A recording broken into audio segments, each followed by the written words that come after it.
So, welcome everybody, and good afternoon. It's great to, on such a hot afternoon, see lots of people joining us to talk about personal brand and the power of LinkedIn.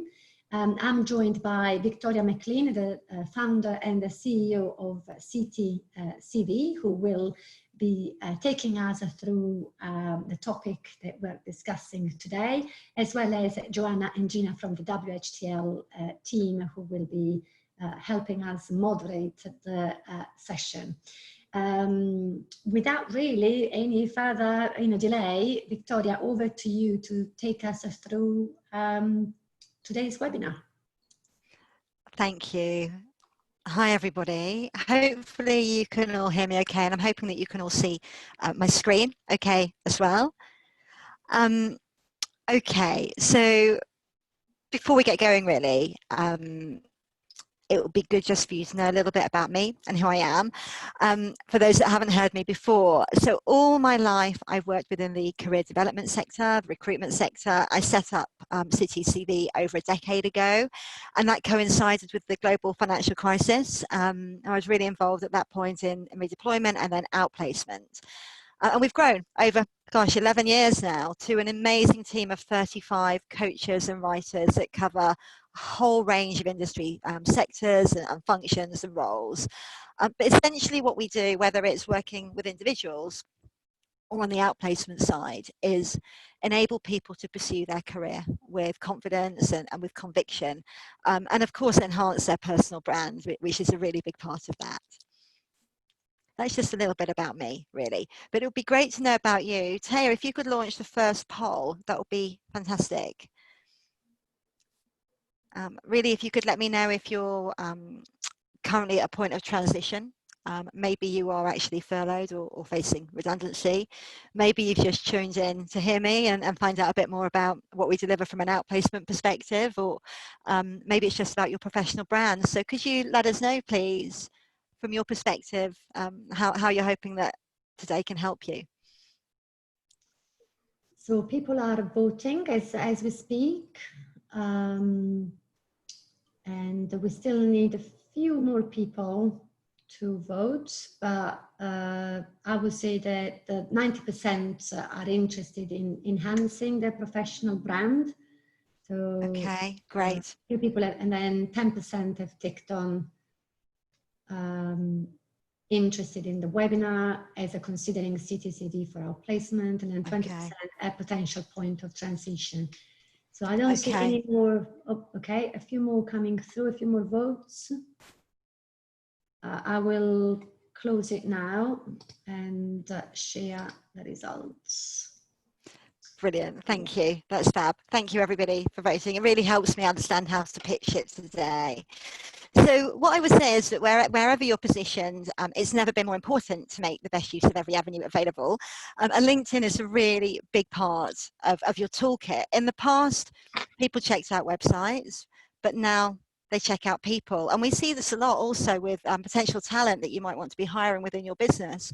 They go to the LinkedIn pages of your talent team, of their potential manager. So LinkedIn has become really important as both an employer and as a potential employee. But I suppose really our goal is to ensure that every one of you after today has enhanced their positioning in a way that will open doors and make it really clear that you're the right person for your target audience, whoever that audience may be. We know that recruiters are constantly mining LinkedIn's over 500 million profiles to identify the best candidates. So if you have a subpar profile, you'll definitely be missing out on opportunities. So just think about yourself and your own brand. Does LinkedIn reflect your seniority? Could the perception of you be a bit junior or just not quite right? I see that all the time on LinkedIn. The positioning just isn't quite right. Are you being approached for the right roles, or are you being approached by people trying to sell you something? I hear that a lot too. If that's happening, what can we do about it? is your profile 100% complete? Have you got at least 500 connections? That's where the public counter stops. And are you using LinkedIn daily? You need to be using it as frequently as you can. I know we're all busy, but try to get on there as much as you can. And are you making proper, meaningful connections, really good relationships? We all need 100% profile, 100% full profile. And finally, ask yourself really, how would your life change if you had that perfect role or that perfect brand, and what can you do to make that happen? I speak to thousands of people a year who are really, really good at their job, but not positioning themselves right online or on paper. And I've spent years now, I'm quite old, years perfecting the art and the science of career success and personal branding. So today is really just about sharing those tips with all of you. So before I really get going, I've got 9 tips today. Let's just have a quick look at what LinkedIn really is. We all need to present to our world, and we all have a very different world, a professional brand, an online profile.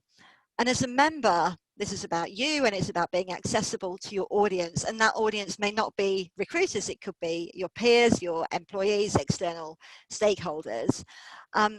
Of course, we do know that headhunters pay a really big fee to use LinkedIn as a giant database. To give you a sense of the scale of LinkedIn, mind-blowing facts for you. 670 million users worldwide, 122 million users who've secured an interview through LinkedIn. Half of engaged users make hiring decisions. But for me, most importantly, really, first impressions really count. You've got to ensure that you're making the right first impression. I was working quite recently with a female CEO. She had been offered a role, was about to start with a massive blue chip, big role. She had thousands of employees underneath her or would have. And before her appointment was announced, she wanted her LinkedIn to be rewritten. So it wasn't about getting a job. It was about ensuring that when she got that role or when it was announced, her employees, the wider business would be able to look at her and get a really good feel for her as this visionary a strong leader. So it's about perception, and it's really not just about job seeking at all. And I think that's where a lot of people go wrong with LinkedIn. They think it is, but there's so much more to it. The latest stats, having said that, do show that nearly 100% of recruiters now use LinkedIn as their primary candidate source. I mean, I personally think that's mind-blowing as a fact. And 85% of recruiters will make that decision, the shortlist decision, on LinkedIn alone. They'll either get the CV, they like it, they check the individual out on LinkedIn, or it works the other way around. They find people through LinkedIn, and if they like what they see, they'll contact them for their CV.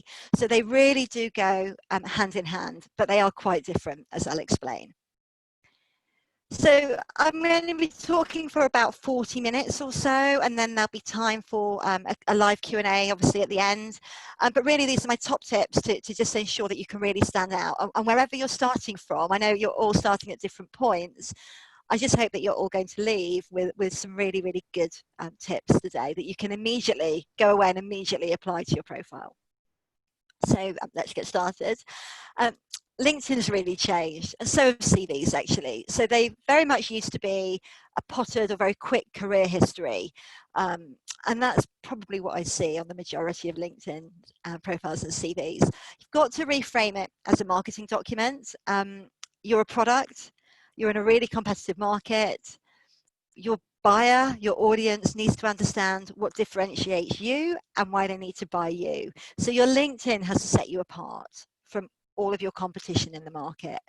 So don't think of LinkedIn as just a chronology or just a list of your experience. It is a business case, and that's really got to demonstrate how you meet your audience's needs and why they should choose you.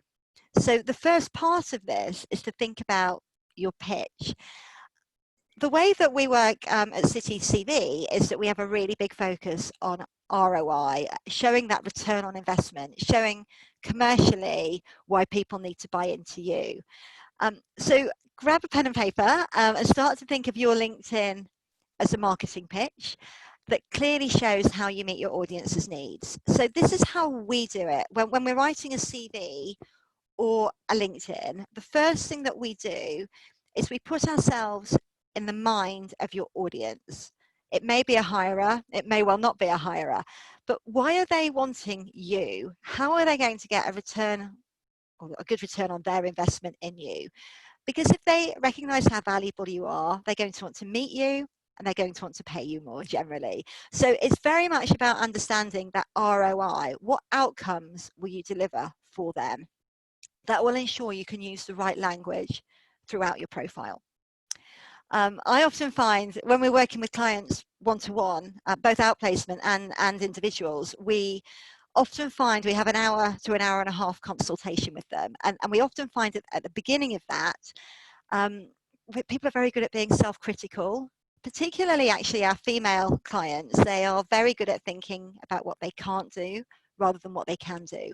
So talking it through with somebody can be really, really valuable for you all. Just thinking about, what are my strengths? What value do I bring? Number two is the strengths. How can you translate your amazing history, your success, your value into skills and strengths and expertise? And finally, what's your unique selling point? This is about marketing, it's about personal branding, it's about emblazoning on your audience's memory like a brand. So think about your differentiator and get that pitch, your business case, absolutely right. Unlike your CV, which you can tailor and you should tailor for each role and each application, your LinkedIn has to touch on your value add across the full range of audiences or roles that you might be applying for. So really think about your business case. You may well need more than one business case as you're doing this, and have a broad reach to cover all of your target readers. If you're working, does your current employer know that you might be looking for work? Can it be in the public domain? Because that's going to impact every part of your profile in terms of the way that you write. So think about tone of voice, how discreet you want to be, people that you don't know at all, people you worked with 20 years ago, your current colleagues. Think about how private and discreet you want to be, and the tone of voice. So preparing the pitch is critical before you even get going on writing your profile or updating it. What are you selling? What's your business case? All of your audience is a potential buyer. So think about how you're going to formulate that. And I would always recommend that you start with a Word document. Don't just jump onto LinkedIn and start making changes. We spend hours on this for each client, and you really need to give yourself proper time to plan it out and strategically think it out and spell check it, of course, before it goes live. Still thinking about your pitch? You need to play the robot game. 75% of professional roles in the world, apparently, are posted on LinkedIn. I think it's amazing. And over 75% of jobs are filled through networks now, rather than traditional recruitment channels. So it's really important that you get the LinkedIn robots working for you properly. You probably all know, bearing in mind the field that you're in, that the majority of companies, recruitment firms, now use applicant tracking systems to screen CVs, the searchable database to screen CVs for candidates and keywords. And you'll know again how these applicant tracking systems have completely changed the way that people recruit. Bearing in mind, when you're thinking about yourself and your wider teams, 80% of online job adverts are now built within an applicant tracking system. So every CV has to have the right keywords in it to be found and not be stuck in cyberspace, if you like. The same applies to LinkedIn, because it is a giant applicant tracking system. So your profile has to have the right keywords in the right place in your profile to ensure that you come up when people are searching for a you. And of course, it's probably by recruiters who pay thousands of pounds to use that special recruiter functionality. So if you can just have a think now about your own LinkedIn profile, and you might want to comment in the chat box, but have any of you, or all of you, or none of you undertaken any keyword research for your LinkedIn? So just think about your own LinkedIn and whether you have undertaken keyword research. And it's a really big part of success when it comes to LinkedIn. It's something that I have definitely perfected over the years. But when you start to do this yourself, at the very top of your notebook, the first thing you need to do is create that list of keywords. Just having a look if anyone's commented, Taya. Have we had any? No comments. So think about, that's okay. Think about your keywords and how does this really look in practice? I've just pulled some together for you. Just to give you an example of what I mean here, I thought this chart would be really useful for you all. So when you're creating your list of keywords, think about job titles, key skills, knowledge, anything that a recruiter or a potential audience is likely to type into LinkedIn to find a you, or that the LinkedIn algorithms might use in order to connect you to roles or events or content, articles, other people. And the more words that you can come up with, the better, even though it might mean saying the same thing in a slightly different way. So you definitely need to, for example, if you were in HR, you need to dot about HR and human resources management and HR management. So and HR manager. So you need to think of different ways of saying almost the same thing, because you never know what keywords might be in relevant content or a recruiter might be searching for. So you need to have a really big brainstorm. You write everything down. You think about the range of words, of course, and what anyone might be searching for. And once you've created that list, you need to use it for every part of your profile, from the headline right the way through to the very end. That keyword breadth is super, super important. So I'm going to go through each part of LinkedIn for you now, and then following that, I'm going to talk a lot about how you can really up your game with LinkedIn to become really visible and ensure that even more people will find you and want to connect with you. But the first part is to develop each part of your profile. And I'm going to talk about being an ad manager here. And don't panic. Doesn't mean you have to be really over the top. You can still be really humble and reflect your own personality, but you do need to think about how you can sell yourself. The reason actually that we like to have this good hour and a half with our clients is that means we can write in their voice. Some people love shouting about how brilliant they are. Other people are more introverted, and it's really important that your LinkedIn profile feels really authentic to you. So it's not about shouting from the rooftops. It's just about being honest and thinking about your pitch. So what you're aiming for, there's mine on the screen there. Really easy to read, easy to understand who you are, what you do, 100% full profile, and really interesting to a potential audience or buyer. So we'll look at that in more detail. When someone's searching on LinkedIn, all they see initially is your photo and your name, your headline, your location, and maybe your mutual connections. So there's some good photos there. The first one, he's got a paper bag on his head. The second one, no photo at all, even though she's a photographer, which I think is quite ironic. The bottom two, both Tracy and Eleanor, work for me. Great photos. What I did with my entire team was I sent them all out for a makeover and a professional photo shoot for their LinkedIn, because I just know how important it is to have a really strong photo, and they felt great and confident that day when they had their photos taken. It's so important. I'll tell you why it's so important, because according to LinkedIn, a profile with a photo is 21 times more likely to be viewed than one without, and 9 times more likely to receive a connection request.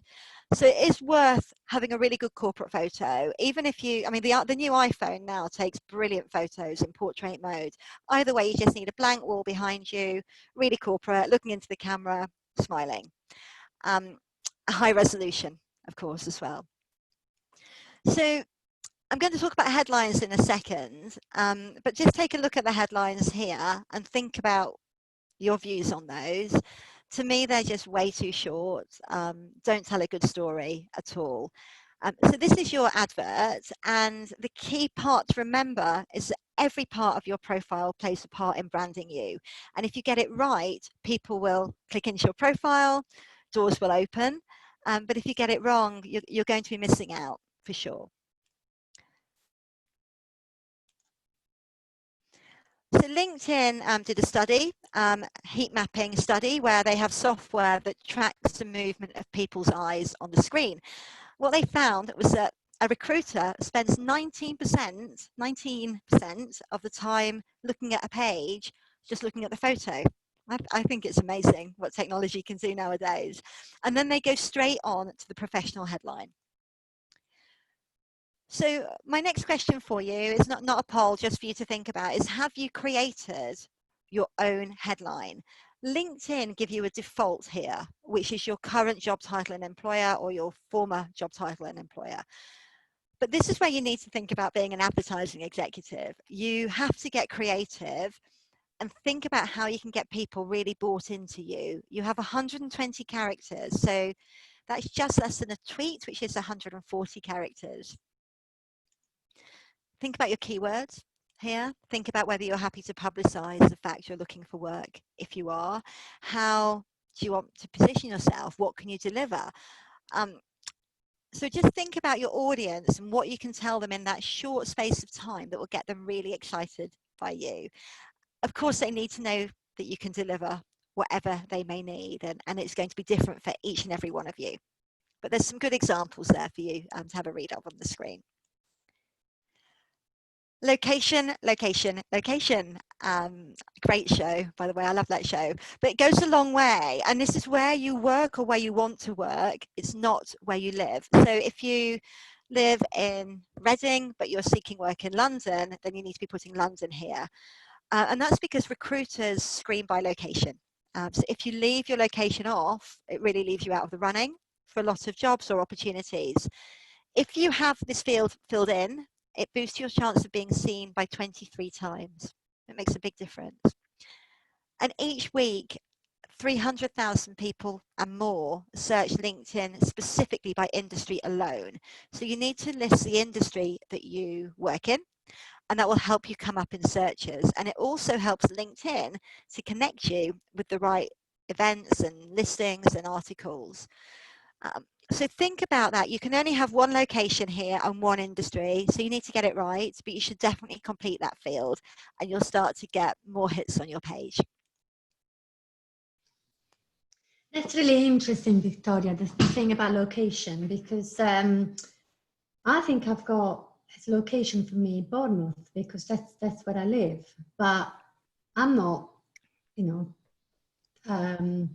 interested in working in Bournemouth. It's just a location, it's just where I live. And I never thought I should, the location where I work is actually London, outside of the kind of, the pandemic, because we're all working from home now. But so that was a very kind of valid point for me that.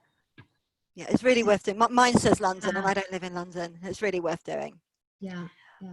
Thank you for that. Okay, so the next section on your profile is the About section, probably the most important, valuable real estate. You've got 1,990 characters, use all of them. Don't repeat your CV, complement your CV. Think about your credibility, your business case. Ideally, a really good snapshot of your career is what we're looking for. And get those keywords in there. And it's really important that you do this in Word first and then copy and paste it over. It's very, very difficult to format text in LinkedIn. So make sure you do this in Word first. Remember that in LinkedIn, you can only bold or underline text if you do that through Unicode. I'm happy to share, I won't do it today, but if anyone wants to know how to do that, I can share it with you. But it's very hard to format in LinkedIn, which is why you have to do it in Word first. So when you're writing your About section, there's different ways you can do it. This is not one size fits all. Really, you have a lot of room for poetic license and choosing a tone and a style and a level of detail that reflects you. And simply copying and pasting from your CV, which is more formal, isn't the way of doing it. I see that all the time, by the way. I'm sure you all have as well. But get creative here. And I would also recommend that you go into the first person rather than the third person. Make it more personal. Again, on the CV, you wouldn't use pronouns. On the LinkedIn, just get personal. People like to engage with people, so try and give a bit of your personality away. Add visuals. It could be awards, YouTube clips, presentations, articles, anything that will bring credibility to you and your business case. Don't forget your keywords. I can't say that enough. It will really help and make a really big difference.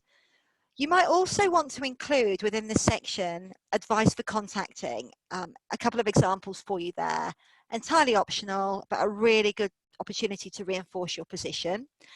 You could even say who you don't want to be contacted by. So if you are receiving a lot of calls from recruiters trying to sell to you, you might want to make that clear that you're not the right person for those approaches and direct them somewhere else. Here is where you can include your different locations, Taya. So if you wanted to work in several places, countries or cities, pop them in here and it will help you come up on those keywords when recruiters type them in. And you might want to have an expertise section. It's a good way of getting that keyword density and breadth in there by adding a speciality section. But if you do any of these things, they will come out of your 1990 characters. So do bear that in mind. Whew, okay. It's hot in here. The next tip is to cherry pick your experience. So I'm talking here about your professional experience. Make sure that the location, dates, job title exactly match your CV. I know that sounds really basic, but it's amazing how many times it doesn't. And if you've got an unusual job title that maybe doesn't really reflect your role, I would consider changing it to something that's really keyword rich. So if you were, or for example, I think of a client now and her job title was marketing guru. We changed it to marketing manager because recruiters aren't going to be searching for marketing guru. So just think about your job title. If it's unusual, try and make it a little bit more user friendly. And when it comes to the description, it can be a challenge, I think, to distill a very long, varied career into the limited space that we really want to use on LinkedIn. People read web copy differently to CVs. It needs to be short and punchy. So my top tip here is to cherry pick. Don't try and cram everything in. Just highlight really good projects and achievements and keywords. Facts and figures, a great way to reinforce your position, but don't give too much away because it's in the public domain. So percentages can be a really good way of dealing with that rather than giving pounds or dollars or euros. Don't feel you need to go into as much depth as your CV because you just don't. And obviously don't compromise your position by giving away that sensitive data either. Again, you can upload visuals here. So it's really worth doing if you can, really worth putting the time into. For those of you worried about age discrimination, don't feel you have to go back to the beginning of time either because you don't. Remember, this is about marketing. It's not about chapter and verse of everything you've ever done. So you don't have to go to the beginning of time and you don't have to include the dates on your education, which I'm about to come on to either. So when it comes to your career experience, my advice is think of it as showing a little bit of ankle without going above the knee. You're just giving them enough to give them a flavour of you, get them excited, and enough to get that phone call. But don't feel you need to give everything away. This one's really straightforward. It's just to say complete all the fields in here and you are much more likely to be found, 17 times more likely to be found if you include your school and uni information and visuals if you can, again. And do your homework when it comes to key skills. As I said at the beginning, do that keyword research. LinkedIn allow you to showcase 50 key skills, use all of them, and it will give you suggestions. So if you type in organizational design or structure, it will then give you similar examples of keyword phrases. So really make the most of that tool. It's very straightforward to use and it will absolutely guide you in terms of how to do this. Okay, so we write well over 1,000 LinkedIn profiles every year. Everyone is completely different, but I just wanted to show you this graph to say this really works. After today, if you go off and make these changes and do proper keyword research, the results are almost overnight in terms of the results that, that you can see. So it's worth taking the time to do this properly and to do it in Word first. So I'm now going to go on to the upload, and then I'm going to talk about how to be more visible and move up the rankings. So when it comes to LinkedIn, there are a couple of really practical ways, things you can do immediately that will personalize your profile. You've got all your amazing content, it's sitting in your Word document, it's keyword rich, really rich with keywords. The first thing you need to do before you upload it, if you haven't already, is adjust your privacy settings. You turn off what's called your activity broadcast, sharing profile edit. If that's still on, it will post to all of your contacts every time you make a change, and you don't want that to happen. So turn that off. And also think, who do I want to see my activity feed? And who do I want to see my connections? If you're maybe connecting with recruiters and you don't want your employer to know that, make sure you turn this function off. You don't want them to see your network. Equally, it might be really good that people do see how well connected you are. So it's going to be different for each of you. And you can always, you probably know this already, but you can change your privacy settings and make yourself anonymous if you want to check people out on the site as well. So just have a really good nosy within this section. Now, this is your public profile. A lot of people don't realize that you have a public profile, which is what people see who are not connected to you. And you can personalize it. Make sure that make my public profile visible to everyone is on, because if it's not, people won't be able to read about you when they find you. And then you can personalize it. You can see the tick boxes there at the right-hand side of my screen. You can choose what you want people to read about you. And remember, this is people who are not connected to you. So have a play around with it and choose the appropriate tick boxes that will work for you, and find a view that you're really comfortable with. Now, I'm guessing that I'm guessing about half of you know how to do this, but that some of you don't. This is about your URL, your LinkedIn public profile URL. For the less techie among you, that's a web link that you would have on your email signature and hopefully at the top of your CV as well. LinkedIn give you a default URL. It's really long. It's a long list of numbers. If the only thing you take away from today is to go and change that, it will take you about 5 seconds, if that, to do. You simply find the public URL link under your photo, you click on edit, and you change it to something unique to you. If Joe Smith has gone, you change it to Joe Smith HR or Joe Smith Hospitality, or whatever you choose. It's just really worth doing, and a great marketing tool to have, as I say, on your email signature to point people to your profile. Okay, so my last section really now is to talk about how you can get more visible, and that's really about moving up the rankings on LinkedIn. The easiest way to describe this in simple terms is that LinkedIn rewards you for being more active on their site, on their platform. So the more you can do on the platform, the more visible you become. The first thing I would recommend is that you connect with almost everyone. And I know that can be a bit controversial, and there might be some people that are just, there's no benefit at all, but you never know. And there's a few reasons for that. Firstly, a massive 75% of jobs, as I mentioned, are filled not through traditional channels at all, but through networks. And secondly, networks are really important to LinkedIn. The more connections you have, the more LinkedIn algorithms think you are relevant, and therefore you're going to be more easily found. The more well-ranked your connections are, the more relevant LinkedIn feel you are. So it all spirals in a really positive way by growing your network and connecting with really strong strong individuals as well, and other strong networks. So my the LinkedIn public counter stops at 500, but I've now got, actually I'm just almost on 8,000 really genuine first degree connections, and that connects me through second and third degree connections to around 4 million potential clients in my case. There's a lot of people that are out there that are now I'm now visible to. So think about how you can really grow your network with the right people, and how you can leverage your network to grow it further. I would absolutely say connect, grow, and be visible. Another way to move up the rankings is through groups. So within every industry, you can see the ACCA group there on the screen. There's normally a number of groups that you can join. When you're in a group, it means you can message group members for free. You don't have to pay for an in-mail. So it gives you access to a huge number of people and contacts and potentially roles. And you can write to hiring managers and introduce yourself. It's a really good tip. Join industry groups.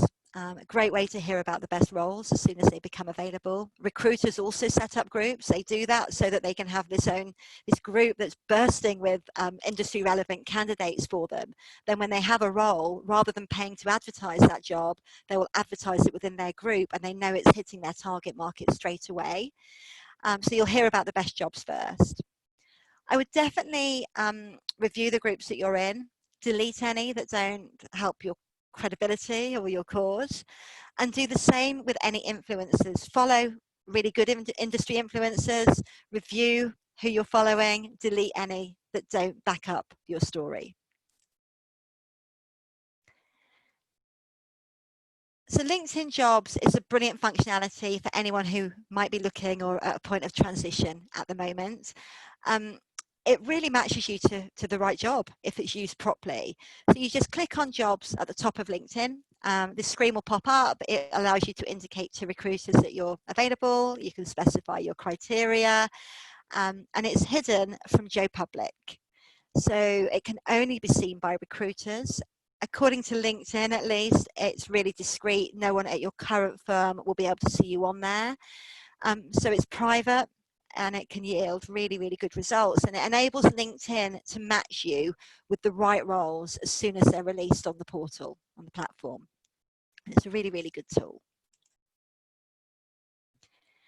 So still thinking about being more visible, endorsing and recommending others is the best way to receive endorsements and recommendations of your own.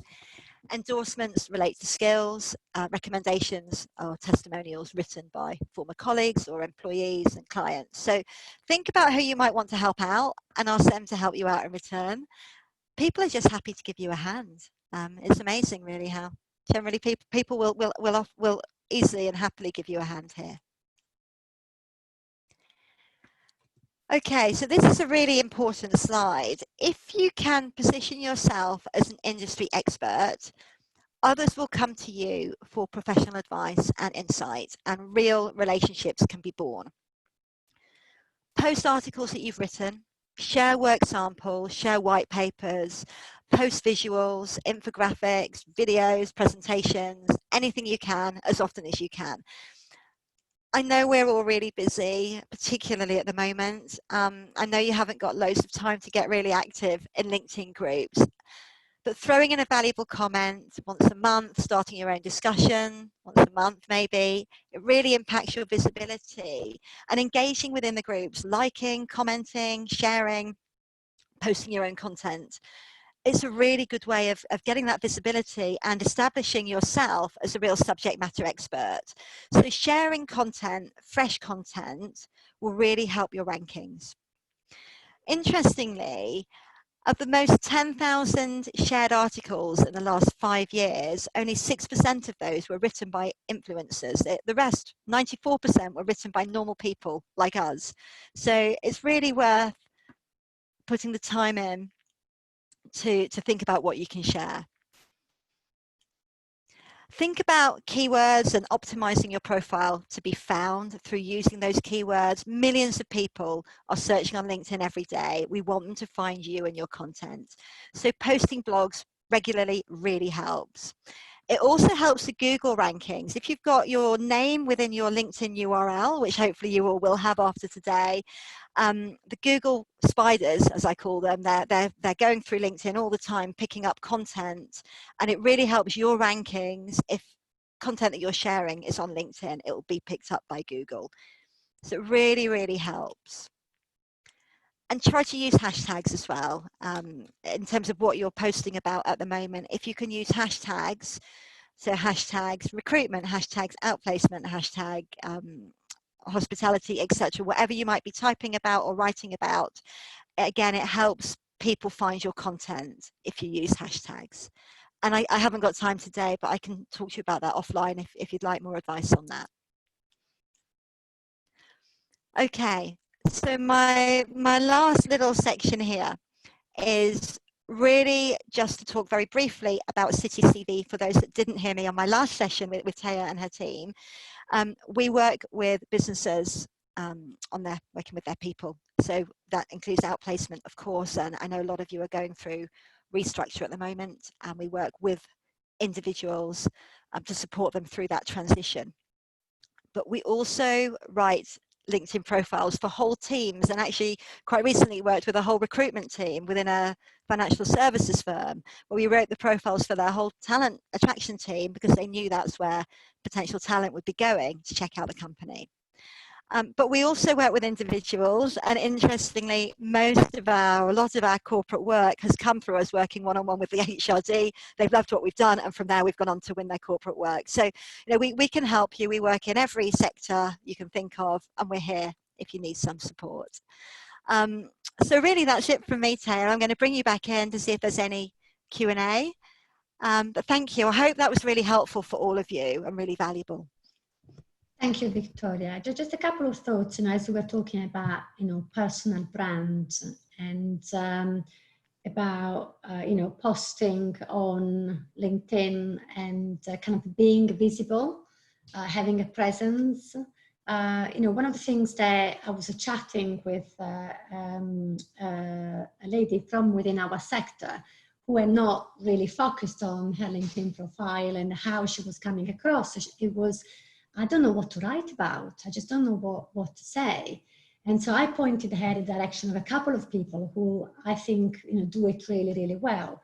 And one of the key things was when we looked at those profiles was each one of us has a passion. We have interests, and professionally, as well as personally. But keep the personal stuff for a Facebook and other social media. But for LinkedIn, it's about professional interests.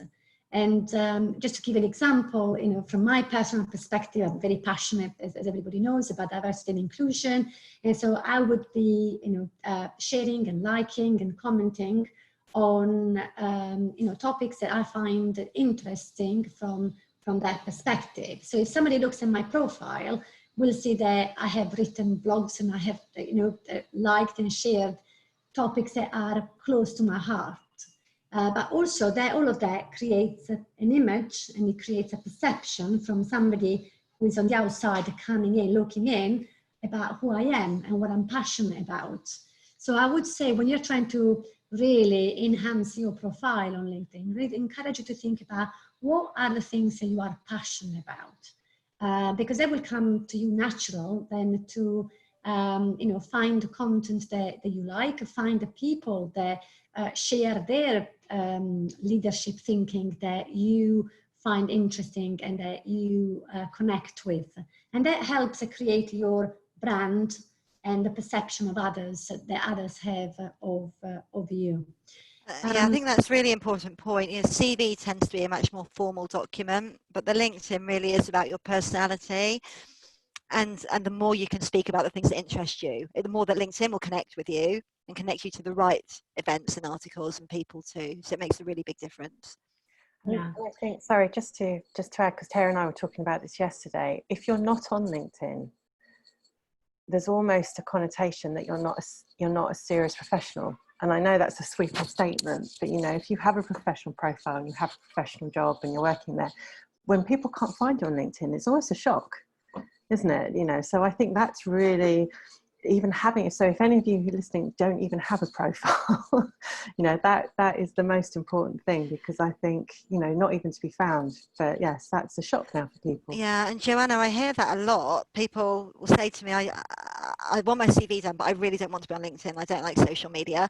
However you feel about social media, however much you might not like it at all, you can't afford not to be on LinkedIn. It is the go-to for every professional. I mean, I check out LinkedIn, and obviously I'm not looking for a job, but every time I have a call or a meeting with anybody, the first thing I do is jump onto LinkedIn, and I'm sure you're the same.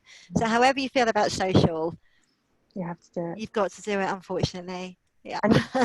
And just to support your point, my background is talent acquisition, and I can't emphasize that LinkedIn is the one tool that recruiters use. So just to emphasize that point as well.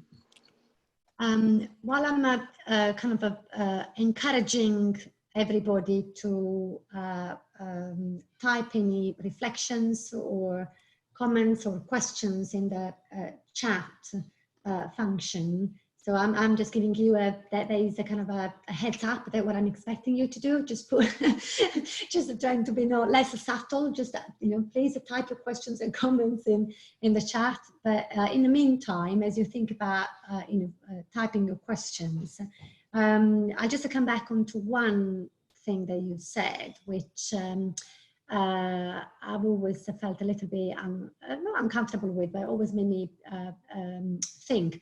And it's been the point about schools and in your LinkedIn profile, say which school you went to.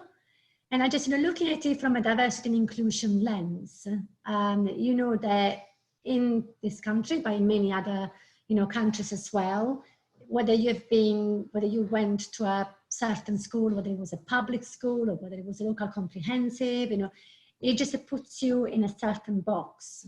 And I've always tried to avoid that. I mean, I come from a different country, so nobody knows which school I went to, even if it was a school of nuns, and which was quite interesting in itself. But I tend not to put that information neither in my CV nor in my LinkedIn profile.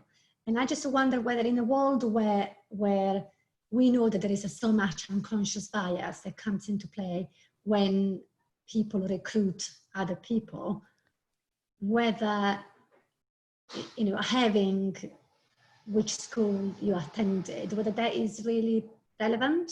I agree. I think you're right. I mean, if you feel there's going to be any bias, then I would take it off. Definitely include all your university and that type of education if you can. It can make a really big difference. So when I say schools, I'm referring to more higher education, further education. Yeah. Okay. The other question that has come through, which is a very, very interesting one from Tejal. Yeah. I hope I pronounced your name correctly. Everybody gets random requests from people you don't know, and you look at their profile and you think like, well, what were they thinking? Well, what is the connection here? And while I hear you saying about you need to expand your network, you just never know. But equally, do you really want to be connected with random people that you have nothing in common with? So, the question is, how can I filter that out? Should I accept every request, or does it look bad if I reject them? So I mean, personally, it doesn't look bad if you reject people at all or ignore people. That's fine. A lot of people now use something called Sales Navigator on LinkedIn, where they are messaging or connecting with maybe, I think, up to 80 people per day. So that's a lot of people in a week. It's 500 people a week. They're playing a numbers game, and you may just want to ignore those completely. You can normally tell if it's come through Sales Navigator, rather than being a genuine connection. So if you can see there's absolutely no point, then of course do ignore them. But frequently you just never know. And if people look okay, it can be worth having them in your network. Something that I often do is I unfollow people. So I'm connected with them, but I'm not following them. Because in my case, I've got nearly 8,000 connections. If I was following all those people, the really juicy stuff that I want to be reading about on my newsfeed isn't going to be there for me. So I connect with people, but I don't follow all of them. And that's the difference, which means I don't see all their activity. And then I can just focus on those for whose activity I do want to see. That's an interesting point. I have not realized about this connecting and following. Well, you connect, you automatically follow, but you can connect and unfollow. Oh, okay. That I didn't know. Yeah. So, we should all go through and just unfollow quite a few people that we thought it's good at some point to have them as part of the network, but actually, yeah. So is there any kind of I don't know, is there a kind of, because there are so many people that you've got 8,000 connections and not all of them can be in your news feed because it's just simply too many. So, would you recommend the people just going through their connections and then following or unfollowing? I would, because I think that way you can get the most out of LinkedIn. A lot of the people that you're connected to, that you want to be connected to, are going to be putting up really good content. Taya, for example, I'm sure you're posting really, really good content. But if my feed is being, used up by my other 7,000 people, I might not see your content. So it's worth going through your connections and thinking about who you want to unfollow. That's very interesting. That's something which I had not realized. Talking about following, actually, we post lots of content through WHTL. So for all of you who are not following us on LinkedIn, there you go. Please follow WHTL, because a lot of what each one of us, Georgina and I do, we post via WHTL as opposed to our own personal LinkedIn accounts. But that's a kind of a separate thing to do, a bit of kind of promotion of our LinkedIn profile for WHTL. Okay, was there anything else, Joe or anybody else that I see on as attendees? Any questions? Or can I just respond to the one from Sarah, which was about having a broader location on LinkedIn? And I would say, I'd try and think about what your audience is likely to be typing in. So rather than the home counties, I'd probably go for London or a particular town, ideally. If you go too broad, it may not have the same impact. You don't really want to leave it blank because it will leave you out of the running. But again, it's different for everybody and your target audience, really. Okay, we've got a couple of other minutes if anybody has any questions. I know that Nicola was interested in the Unicode, and so we'll let you, Victoria, pick up with Nicola. Sure, no problem. And we'll connect the two of you so that you can look into that.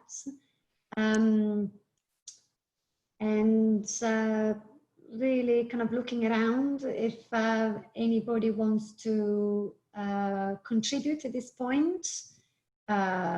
If not, I will bring this to a conclusion by simply saying a couple of things. One, thank you, Victoria, very much for your time and sharing your expertise with all of us. And I see a question has come through on the Q&A. People instantly assume LinkedIn is for professionals. However, dealing with other people from other job roles, i.e. customer services, etc. I'm not quite sure I understand the question. Nicola, I'm going to allow you to talk so you can ask the question. Hi, can you hear me? Yes, we can. You can. Hi guys. Yeah, so basically, I know I think Victoria's actually working with the business I'm working for at the moment. But I'm dealing with people from what we would call a site level. So I'm going to be working with those people, assisting them. So they would be more like customer service assistants, people working with more of a retail focused, customer facing environments. And again, it's that whole trying to get them, because these are the people that are very much, I'm not into social media. LinkedIn's not for me, because I think LinkedIn has that very much white collar sort of, people think, finance or, high level CEO levels, seniority levels. But again, I think LinkedIn is also a great tool for those people that are maybe looking for other positions that might not be seen as that seniority. So it's trying to, how would Victoria persuade those types of people about getting their profiles on LinkedIn and using these keywords and making the most of their experiences, because there's still people out there, like you've got, large companies like Sainsbury's and Morrison's that again are looking for people of that level. What would be your thoughts on that, and how to sort of, I suppose, coach people into, getting their profiles sorted? Yeah, so I mean, one of the things to think about there is that these companies are promoting themselves and their jobs on LinkedIn. Yeah. If you're not on LinkedIn, you won't find out about the jobs. They're basically advertising for free. They've got their company page, let's say Sainsbury's page up there. They can write about what's going on, and it doesn't cost them any money. So it's a really good tool for them to find people, and it's a great tool for talent to learn about the business. So it's a good I do it for our business, so as an internal recruiter, so yeah. Yeah, exactly. So good. So I mean, they may not want to be thought leaders on No. LinkedIn in the, you know, in the way that we might, but certainly they need to have a good CV, and they need to have that content on LinkedIn, and they need to personalize that content. So Good. if they've got a CV that will probably be written in the third person, or maybe ambiguous, no person, if you like, on the LinkedIn, they can just personalize that a little bit with a few pronouns and a me and a my and an I and a, just to make it feel a bit more personal. And again, that about section at the top, it's not about bragging where you've got this nearly 2,000 characters. I see that, and feel free to look at mine, but it's about giving a bit of a snapshot of their career. Started my career here, gained experience in that, went on to do this, and to get, you can get those keywords in there by writing about the different experiences that they've had. So I'm just putting a PowerPoint project together at the moment using my own LinkedIn. I mean, this has been an absolute brilliant webinar, so thank you so much for this. But I've been doing like a PowerPoint, just really sort of saying, and as you said, it's more about, you know, we have people that maybe been within our business that have been promoted from a customer service level to a supervisory level, and it's like showing your longevity within a business. But it's, as you said, it's not the bragging, but showing the achievements that you've been promoted within that business, that there must be something about you as a person, why that business has promoted you, why, you know, what has that business seen in you that you could transfer to another industry or another sector. Yeah, and you know, I should give you some really good advice, I think, here, Nicola, is to avoid adjectives. So if people feel nervous about bragging, losing the adjectives. I think it was Ernest Hemingway that writes without any adjectives at all, and he felt that adjectives really weakened a story and weakened an argument. Sometimes if I'm looking at a CV and I see any words that end with ly, I'll just delete them all if I'm proofreading, or halve them. You know, we don't need them. And that's when it starts to feel a bit over the top and a bit braggy. But lose the adjectives and just keep it lean and stick to the real points. Brilliant. A lot of people feel a lot more comfortable with that. So I think that could be a good tip for your PowerPoint. Brilliant. Thank you for that. Okay. Thank you. I think another observation, you know, I really get the point about, you know, LinkedIn being perceived as a tool for professional individuals, so those that are looking for, you know, perhaps more corporate roles or a bit more senior, while frontline team members and employees might shy away from LinkedIn. And we've talked about, you know, the importance of being, but I really do get it. But one of the things to think about, a lot of what Victoria has been talking about also applies to, you know, your CV. And so, you know, the keywords that you have in your CV, you know, how you come across from the CV, and the applicant tracking systems, you know, picking up when you submit your CV, and it goes into a pot with, you know, thousands of other CVs. How do you make your CV really stand out? And I mean, we could do a session on CVs, and we've done one already, you know, but, you know, we could do more sessions about, you know, writing CVs and making sure you've got the right words there. So I think that for those of you who have a focus on frontline team members and how to support them, quite a few of the tips that Victoria has shared are applicable to how you have a killer CV that stands out and gets picked up by the you know, algorithm police. And actually, Tara, within the Career Refinery, which is our portal and our app that underpins all of our outplacement, we've actually got a tool within that where the individual can upload their CV and they can upload the job spec, and it will give them a score between the two, and it will show them where there might be keywords that are missing, and then they can do a bit more work on their CV and re-upload it and so on to get a really high score. So, you know, that can be really valuable as well. So I think we should finish off on a fabulous comment from Anne-Marie about we all look fantastic. And I think, Anne-Marie, it is the Zoom Botox functionality filter. Somebody else said to me today, I have not seen her for ages, for donkey's years, and she said to me, "You look amazing." And I said, "No, that is Zoom. In real life, actually, I'm falling apart." But, so, and the great hairstyle, I tell you, you know, I've just booked my appointment at 10 o'clock on the 4th of July.